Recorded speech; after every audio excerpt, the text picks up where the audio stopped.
अहिले तथ्य र निष्पक्ष खबरहरूको सङ्गालो न्युज 25 मा सहकर्मी साथी कविता टन्डन खड्काको साथमा म राजु बोहराको नमस्कार।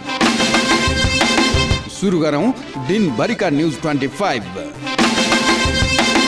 दाङ जिल्लाको तुलसीपुरमा प्रहरीद्वारा एक घरमा छापामारी करिब 20 ग्राम खैरो हेरोइन सहित आमा छोरा पक्राउ। उनीहरूले खैरो हेरोइन बिक्री वितरणका लागि पुरिया बनाउँदै गरेको अवस्थामा फेला पारेको इलाका प्रहरी कार्यालय तुलसीपुरका प्रहरी नायब उपरीक्षक श्यामु अरियालको जानकारी। बैतडीमा महिलालाई कुटपिट गरेर घाइते बनाएको आरोपमा डडेलधुराको भागेश्वर गाउँपालिका 1 का 18 वर्षीय सन्दीप सार्की पक्राउ। शिवनाथ गाउँपालिका 2 की 49 वर्षीय चम्पादेवी साउदलाई लाठीले टाउकोमा हानेर घाइते बनाएको प्रहरीको उल्लेख। कुटपिटबाट घाइते भएकी साउदको धनगढीको माया मेट्रो अस्पतालमा उपचार भइरहेको जानकारी। मिस नेपाल नम्रता श्रेष्ठ मिस वर्ल्डमा नेपालको प्रतिनिधित्व गर्न अमेरिका प्रस्थान। मिस वर्ल्ड 16 डिसेम्बरमा अमेरिकाको साजुआन पोर्टो रिकोमा आयोजना हुँदै त्रिभुवन विमानस्थलमा अमेरिका उड्नु अगाडि श्रेष्ठले यसपटक मिस वर्ल्डको ताज नेपाल ल्याउने आफ्नो लक्ष्य रहेको दिन अभिव्यक्ति। सप्तरीको बोधे बसाइन नगरपालिका साथ हैठी मानराजा हुँदै देउरी जाने भित्री सडक खण्डमा पर्ने पुलमा मोटरसाइकल ठोकिँदा मोटरसाइकल चालकको मृत्यु। मृतकको शव पोस्टमार्टमका लागि सोही अस्पतालमा राखिएको र दुर्घटनाबारे थप अनुसन्धान भइरहेको प्रहरीको जानकारी। बाँकेको कोहलपुर नगरपालिका 11 मा निर्माणाधीन अवस्थामा रहेको प्रस्तावित अन्तर्राष्ट्रिय क्रिकेट मैदान परिसरमा मन्त्री गहतराजले क्रिकेट एकाडेमीको गरे शिलान्यास कार्यक्रममा बोल्दै उनले कोहलपुर क्रिकेट मैदान र राष्ट्रिय क्रिकेट महिला एकाडेमी मन्त्रालयको प्राथमिकतामा रहेको दिए अभिव्यक्ति। एकाडेमी निर्माणका लागि फास्ट ट्र्याकमा डिपिआर तयार भइसकेको दिए जानकारी। बङ्गलादेशमा करिब 1.5 वर्ष यता कोरोना संक्रमणबाट मृत्यु हुनेको संख्या 0। ठूलो संख्याका नागरिकलाई खोप लगाइएको र बङ्गलादेशको सरकारले अपनाएको स्वास्थ्य मापदण्डका कारण कोरोनाको प्रभाव घट्दै गएको स्वास्थ्य मन्त्रालयका अधिकारीहरूको जानकारी। मृत्यु दर 0 पुगेसँगै संक्रमण दर पनि घटेको तथ्याङ्क। सुर्खेतको बाराहताल गाउँपालिका 5 बुढीचौरी स्थित एक होटलमा चितुवाको छाला सहित 4 जनालाई गरियो पक्राउ। पक्राउ पर्नेमा अछामको पञ्चदेवल नगरपालिका 8 का 35 वर्षीय कमल शाही, सोही ठाउँका 22 वर्षीय चक्रबहादुर शाही, अछाम रामरोशन गाउँपालिका 4 का 21 वर्षीय उपेन्द्र शाह र दैलेख चामुण्डा बिन्द्रा सैनी नगरपालिका 2 का 35 वर्षीय विमल शाही रहेको जिल्ला प्रहरी कार्यालय सुर्खेतको जानकारी। साताको पहिलो दिन सोच्नै नसक्ने गरी घट्यो सुनको मूल्य। छापावाल सुनको मूल्य 93,700 रुपियाँमा कारोबार। तेजाबी सुनको भाव पनि घटेर तोलाको 93,200 मा कारोबार हुँदै। त्यस्तै चाँदीको मूल्य तोलामा 15 रुपियाँ घटेर रु 1,260 कायम रहेको नेपाल सुनचाँदी व्यवसायी महासङ्घको जानकारी। धावन मार्ग रनवे मर्मत सम्भार गर्नका लागि सुर्खेत विमानस्थल बन्द हुने। मङ्सिर 10 गतेदेखि पुस 5 गतेसम्म नियमित उडान बन्द हुने प्राधिकरणका इन्जिनियर मुराहरी भण्डारीको जानकारी। सुर्खेत विमानस्थलको उडान बन्द हुने भएपछि वायु सेवा कम्पनीहरूले विकल्पमा नेपालगञ्ज विमानस्थलमा दैनिक थप गर्ने। आज एक अमेरिकी डलरको बिक्री मूल्य 119 रुपियाँ 08 पैसा, खरिद मूल्य 118 रुपियाँ 48 पैसा रहेको नेपाल राष्ट्र बैंकको जानकारी। यसै गरी साउदी रियाल 1 को खरिद दर 31 रुपियाँ 59 पैसा र बिक्री दर 31 रुपियाँ 75 पैसा कायम। नेकपा माओवादी केन्द्रका स्थायी समिति सदस्य नारायण काजी श्रेष्ठ र नेकपा महासचिव नेत्र विक्रम चन्द विप्लव बीच सहकार्य गर्ने विषयमा छलफल सम्पन्न। गहिरो अध्ययन छलफल बहस गर्दै विचारको विकास गर्ने भन्ने भयो। श्रेष्ठ निकट एक नेताले भने देश र जनताका तत्कालीन मुद्दाका सकारात्मक प्रभाव दिन सहकार्य वा कार्यगत एकता के गर्न सकिन्छ भन्ने विषयमा छलफल। नेकपा माओवादी केन्द्रले सिन्धुपाल्चोकमा एकै दिन 95 वडामा गर्यो सम्मेलन। 103 मध्ये 8 वडामा भने सम्मेलन हुन नसकेको माओवादी केन्द्रको जानकारी। जिल्लाका सबै वडामा एकै दिन सम्मेलन सम्पन्न गर्ने योजना भए पनि केही प्राविधिक कारणले सम्मेलन हुन नसकेको माओवादी केन्द्र सिन्धुपाल्चोकका संयोजक गोविन्द पराजुलीले दिए जानकारी। 10 वर्षे माओवादी सशस्त्र द्वन्द्वमा भएका मानव विरोधी घटनामा आम माफी दिन नसकिने केपी शर्मा ओलीको टिप्पणी। नेपालको शान्ति प्रक्रिया घरेलु प्रयासद्वारा मौलिक रूपमा अघि बढेको यथार्थतालाई आत्मसात गर्दै संक्रमणकालीन न्यायलाई पनि नेपाली नेतृत्वमा तार्किक निष्कर्षमा पुर्याउनु पर्ने आफूहरूको मान्यता रहेको ओलीको भनाई।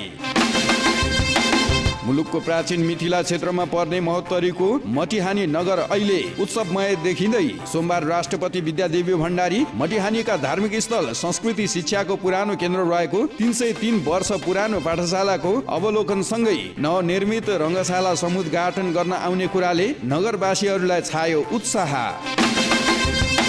भारत, चीन र बेलायतका लागि प्रस्तावित राजदूतको सुनवाई गर्न आज राखिएको संघीय संसदको संसदीय सुनवाई समितिको बैठक आवश्यक न्यूनतम संख्या नपुगेपछि स्थगित। समितिमा रहेका नेपाली काङ्ग्रेसका सांसदहरू, पार्टीका विभिन्न तहका अधिवेशनमा र प्रमुख प्रतिपक्षी दल नेकपा एमालेका सांसदहरू पनि महाधिवेशनमा व्यस्त रहेको कारण आजको बैठकमा आवश्यक संख्या नपुगेको उल्लेख। नेपाली सेना र सञ्चार जगत बीचको आपसी समझदारीलाई अभिवृद्धि गर्दै आपसी पेशागत सम्बन्धलाई सकारात्मक एवं प्रभावकारी बनाउने उद्देश्यले सेनाको 5 दिने अभिमुखीकरण तालिम सुरु। आइतबार जङ्गी अड्डामा आयोजित शुभारम्भ कार्यक्रममा विभिन्न सञ्चार माध्यमका 26 जना रक्षा संवाददाताहरू सहभागी। अभिमुखीकरण कार्यक्रममा रक्षा संवाददाताहरूलाई नेपाली सेनाका विभिन्न निकायहरूको काम, कर्तव्य र जिम्मेवारीहरूको बारेमा प्रस्तुतिकरण तथा अन्तर्क्रिया सहितको जानकारीमूलक कार्यक्रम सञ्चालन गरिने सेनाको जानकारी। दमक नगरपालिकामा रहेको रातो भाले सेकुवा कर्नर होटलमा तास खेलिरहेको अवस्थामा 6 जना प्रहरीको नियन्त्रणमा। उनीहरूको साथबाट 2,56,350 रुपियाँ र 1 बुक तास बरामद गरिएको प्रहरीको जानकारी। कपिलवस्तुका 5 पालिकामा हैजा विरुद्धको कोलेरा भ्याक्सिन दिँदै 1 महिनादेखि कृष्णनगर नगरपालिकामा फैलिएको झाडा पखाला पूर्ण रूपमा नियन्त्रणमा आउन नसकेपछि हैजा विरुद्धको खोप दिँदै स्वास्थ्य मन्त्रालय। खोप अभियान हैजाको प्रकोप देखिएको कपिलवस्तुका कृष्णनगर, यशोधरा, महाराजगञ्ज, शिवराज र विजयनगरका सबै वडामा सञ्चालन हुने स्वास्थ्य मन्त्रालयको जानकारी।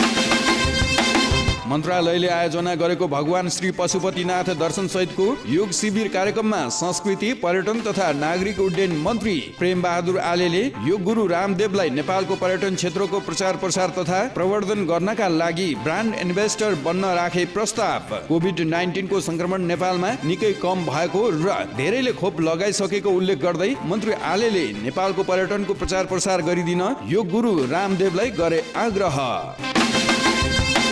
देशैभर सबैभन्दा धेरै ग्यास बिक्री गर्ने एभरेस्ट कम्पनीद्वारा दीपकराज गिरी र दीपाश्री निरौलालाई ब्रान्ड एम्बेसडरमा नियुक्त। 30 वर्षभन्दा लामो अनुभवका साथ देशैभर ग्यास बिक्री भइरहेको बताउँदै एभरेस्ट ग्यास संसारका अध्यक्ष शिवप्रसाद घिमिरे। गोर्खाको आरुघाटमा घाँस काट्न जाँदा करेन्ट लागेर घाइते भएका 40 वर्षीय लाटा गुरुङलाई नेता बजगाईले हेलिकप्टरबाट गरे उद्धार। गुरुङको महाराजगञ्ज स्थित त्रिवी शिक्षण अस्पतालमा उपचार भइरहेको जानकारी। प्रसारण तथा वितरण प्रणालीको भरपर्दो व्यवस्थापन गर्न सकिएको खण्डमा आगामी 3 वर्षमा देशभित्रै थप 5,000 मेगावाट बिजुली खपत हुन सक्ने सम्भावना। गति दिएर वितरण प्रणालीको सुधार गर्न सकिए शहरी क्षेत्रमा खाना पकाउने प्रयोजनका लागि मात्रै थप 2,000 मेगावाट, यातायात क्षेत्रमा 1,000 र उद्योग क्षेत्रमा थप 2,000 मेगावाट बिजुली खपत हुन सक्ने अनौपचारिक अध्ययनबाट देखिएको स्वतन्त्र ऊर्जा उत्पादक संस्था नेपाल इपानको जानकारी। शहरी तथा शहरोन्मुख क्षेत्रलाई मात्रै पहिलो प्राथमिकतामा राखेर ट्रान्सफरको क्षमता वृद्धि तथा अन्य प्राविधिक क्षमताको विस्तार गरिए 3 वर्षभित्र 3,000 मेगावाट बिजुली खपत हुन सक्ने इपानका उपाध्यक्ष आशिष गर्गको भनाई। लागु औषध सहित धोबिनी गाउँपालिका 2 का 26 वर्षीय दिवाकर कुमार शाह पक्राउ। उनको साथबाट नोफ्रिन 450 एम्पुल, डाइजोपाम 450 एम्पुल र प्रोमिफाइजम हाइड्रोक्लोराइड 450 एम्पुल गरी जम्मा 1,350 एम्पुल फेला लागु औषध तथा मोटरसाइकल बरामद गरी शाहलाई नियन्त्रणमा लिएर लागु औषध सम्बन्धी कसुरमा अनुसन्धान अगाडि बढाइएको जिल्ला प्रहरी कार्यालयका प्रवक्ता डीएसपी ओम प्रकाश खनालको जानकारी।